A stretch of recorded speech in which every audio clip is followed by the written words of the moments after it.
ನಮಸ್ತೆ ಎಜಿ ನ್ಯೂಸ್ಗೆ ಸ್ವಾಗತ. ಗದಗ ಜಿಲ್ಲೆಯ ಗದಗ ತಾಲೂಕಿನ ತಿಮ್ಮಾಪುರ ಗ್ರಾಮದಲ್ಲಿ ರೈತ ಸಂಘದ ನಾಮಫಲಕದ ಎದುರು 46ನೇ ವರ್ಷದ ರೈತ ಹುತಾತ್ಮ ದಿನಾಚರಣೆಯನ್ನ ಭಾವಪೂರ್ಣವಾಗಿ ಆಚರಣೆ ಮಾಡಲಾಗಿದೆ. ಕಾರ್ಯಕ್ರಮದಲ್ಲಿ ರೈತ ಮುಖಂಡರು, ರೈತ ಸಂಘದ ಪದಾಧಿಕಾರಿಗಳು ಹಾಗೂ ಗ್ರಾಮಸ್ಥರು ಭಾಗವಹಿಸಿ 1980ರ ಐತಿಹಾಸಿಕ ರೈತ ಬಂಡಾಯದಲ್ಲಿ ಹುತಾತ್ಮರಾದ ರೈತರಿಗೆ ಗೌರವ ನಮನ ಸಲ್ಲಿಸಿದರು.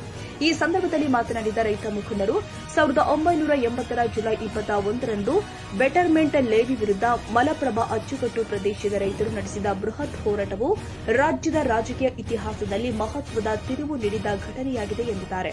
ಈ ಹೋರಾಟದಲ್ಲಿ ಪೊಲೀಸರ ಗುಂಡಿನ ದಾಳಿಗೆ 2 ರೈತರು ಹುತಾತ್ಮರಾಗಿದ್ದು, ಅವರ ತ್ಯಾಗ ರೈತ ಸಮುದಾಯಕ್ಕೆ ಸದಾ ಸ್ಫೂರ್ತಿಯಾಗಿದೆ ಎಂದಿದ್ದಾರೆ. 46 ವರ್ಷಗಳು ಕಳೆದರೂ ರೈತರ ಅನೇಕ ಮೂಲಭೂತ ಸಮಸ್ಯೆಗಳು ಇನ್ನೂ ಬಗೆಹರಿದಿಲ್ಲ ಎಂದು ಬೇಸರ ವ್ಯಕ್ತಪಡಿಸಿದ್ದಾರೆ. ಮಲಪ್ರಭಾ ತೀರದ ಭಾಗದ ಜನ ಕುಡಿಯುವ ನೀರಿಗಾಗಿ ನಡೆಸುತ್ತಿರುವ ಹೋರಾಟ 2 ವರ್ಷ ಪೂರೈಸಿ 3ನೇ ವರ್ಷಕ್ಕೆ ಕಾಲಿಟ್ಟಿದೆ. ಕಳಸಾ ಬಂಡೂರಿ ನಾಲಾ ಯೋಜನೆ ಜಾರಿಯಾಗದಿರುವುದು ಹಾಗೂ ಕೇಂದ್ರ ಮತ್ತು ನೆರೆಯ ರಾಜ್ಯಗಳ ನಡುವಿನ ಭಿನ್ನಾಭಿಪ್ರಾಯದಿಂದ ಯೋಜನೆ ವಿಳಂಬವಾಗಿರುವುದು ರೈತರ ಆತಂಕಕ್ಕೆ ಕಾರಣವಾಗಿದೆ ಎಂದಿದ್ದಾರೆ.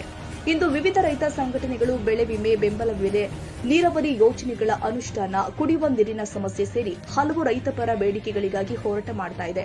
ಸಂಘಟನೆಗಳ ಹೆಸರುಗಳು ವಿಭಿನ್ನವಾಗಿದ್ದರೂ ರೈತರ ಹಿತಾಸಕ್ತಿ ಎಲ್ಲರ ಉದ್ದೇಶವಾಗಿದೆ ಎಂದಿದ್ದಾರೆ. ಕಾರ್ಯಕ್ರಮದಲ್ಲಿ ಹುತಾತ್ಮ ರೈತ ಬಸಪ್ಪ ಲಕ್ಕುಂಡಿ ಅವರ ವೀರಗಲ್ಲಿಗೆ ಪುಷ್ಪ ನಮನ ಸಲ್ಲಿಸಲಾಗಿದೆ. ರೈತ ಹೋರಾಟದಲ್ಲಿ ಪ್ರಾಣ ತ್ಯಾಗ ಮಾಡಿದ ರೈತರು ಹಾಗೂ ಕರ್ತವ್ಯ ನಿರ್ವಹಣೆಯಲ್ಲಿ ಹುತಾತ್ಮರಾದ ಪೊಲೀಸ್ ಸಿಬ್ಬಂದಿಯನ್ನ ಸ್ಮರಿಸಿ ಗೌರವ ಸಲ್ಲಿಸಲಾಗಿದೆ.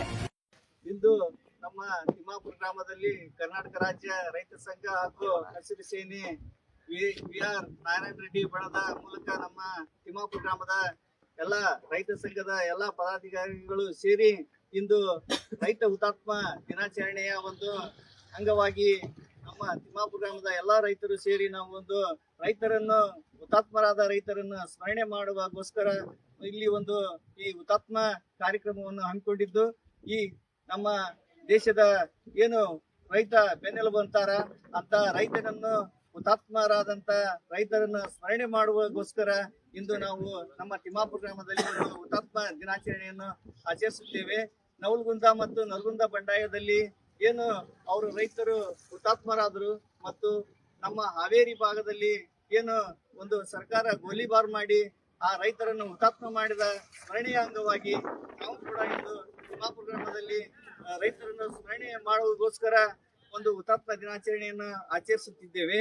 ಈ ಹುತಾತ್ಮ ದಿನಾಚರಣೆ ಕೇವಲ ರೈತ ಹುತಾತ್ಮ ದಿನಾಚರಣೆ ಅಲ್ಲ, ಇಂದು ನಾವು ಕರಾಳ ದಿನಾಚರಣೆಯಾಗಿ ಕೂಡ ಈ ಒಂದು ದಿನ ಆಚರಣೆ ಮಾಡ್ತಿದ್ದೀವಿ. ಯಾಕಪ್ಪ ಅಂದ್ರ ನಮ್ಮ ಇಂದು ಈ ವರ್ಷ ಮುಂಗಾರು ಹಂಗಾಮಿನ ಮಳೆರಾಯ ಕೈಕೊಟ್ಟ ಕಾರಣ ಏನು ಎಲ್ಲಾ ನಮ್ಮ ರೈತರು ಏನು ಬೆಳೆಗಳನ್ನು ಬೆಳೆದಿದ್ರು ಆ ಎಲ್ಲಾ ಬೆಳೆಗಳು ನಶಿಸಿ ಹೊಂಟವು. ಇಷ್ಟಾದ್ರೂ ಕೂಡ ಘನ ಸರ್ಕಾರಗಳು ಯಾವುದೇ ಒಂದು ಕ್ರಮ ಕೈಗೊಳ್ಳದೆ ರೈತನಿಗೆ ಏನು ಇಂಥ ಸಂಘರ್ಷದಲ್ಲಿ ಬರಗಾಲ ಘೋಷಣೆ ಮಾಡಿ ಇಡೀ ನಮ್ಮ ಕರ್ನಾಟಕ ಮತ್ತು ಕರ್ನಾಟಕದಲ್ಲಿ ಗದಗ ಜಿಲ್ಲೆ ಅತಿ ಹೆಚ್ಚು ಒಂದು ಬರಗಾಲಕ್ಕೆ ತುತ್ತಾದ ಕಾರಣ ಯಾವುದೇ ಅಧಿಕಾರಿಗಳಾಗ್ಲಿ ಮತ್ತೆ ಜನಪ್ರತಿನಿಧಿಗಳಾಗ್ಲಿ ಈ ಒಂದು ಏನು ಬರ ಘೋಷಣೆ ಮಾಡಿ ನಮ್ಮ ರೈತರಿಗೆ ಒಂದು ಬರ ಪರಿಹಾರ ನೀಡಬೇಕು. ಮತ್ತು ಏನು ನಮ್ಮ ರೈತರು ಕಳೆದ ವರ್ಷ ಏನು ಈ ಮುಂಗಾರು ಮತ್ತು ಹಿಂಗಾರು ಹಂಗಾಮಿನಲ್ಲಿ ಏನು ಒಂದು ಫಸಲ್ ಬಿಮಾ ಯೋಜನೆಯ ಬೆಳೆ ವಿಮೆಯನ್ನು ಕಟ್ಟಿದ್ರು, ಆ ಹಣ ಇನ್ನೂ ನಮ್ಮ ರೈತರ ಯಾವುದೇ ಬ್ಯಾಂಕ್ ಖಾತೆಗೆ ಇನ್ನೂ ಕೂಡ ಬಂದಿಲ್ಲ. ಅದನ್ನು ಶೀಘ್ರದಲ್ಲಿ ಮಾನ್ಯ ಜಿಲ್ಲಾಧಿಕಾರಿಗಳಾಗ್ಲಿ, ಮಾನ್ಯ ಉಸ್ತುವಾರಿ ನಮ್ಮ ಗದಗ ಜಿಲ್ಲಾ ಉಸ್ತುವಾರಿ ಸಚಿವರಾದ ಈಶ್ವರ ಖಂಡ್ರೆ ಅವರು ಇದನ್ನು ಮುತುವರ್ಜಿ ವಹಿಸಿ ನಮ್ಮ ಭಾಗದ ಎಲ್ಲಾ ರೈತರಿಗೂ ಶೀಘ್ರದಲ್ಲೇ ಒಂದು ನಾವು ಏನು ಕಟ್ಟಿವಿ ಬೆಳೆ ವಿಮೆ ಆ ಹಕ್ಕನ್ನು ನಮ್ಮ ರೈತರು ಎಂದು ಕೇಳ್ತಾ ಇದ್ದಾರೆ.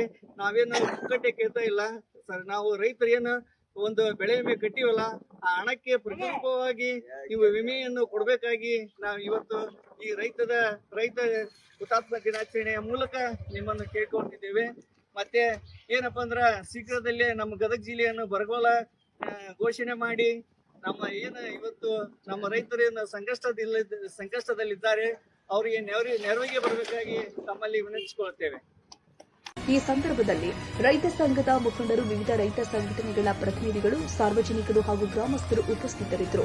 Andappa Kolur, Gadag, AG news.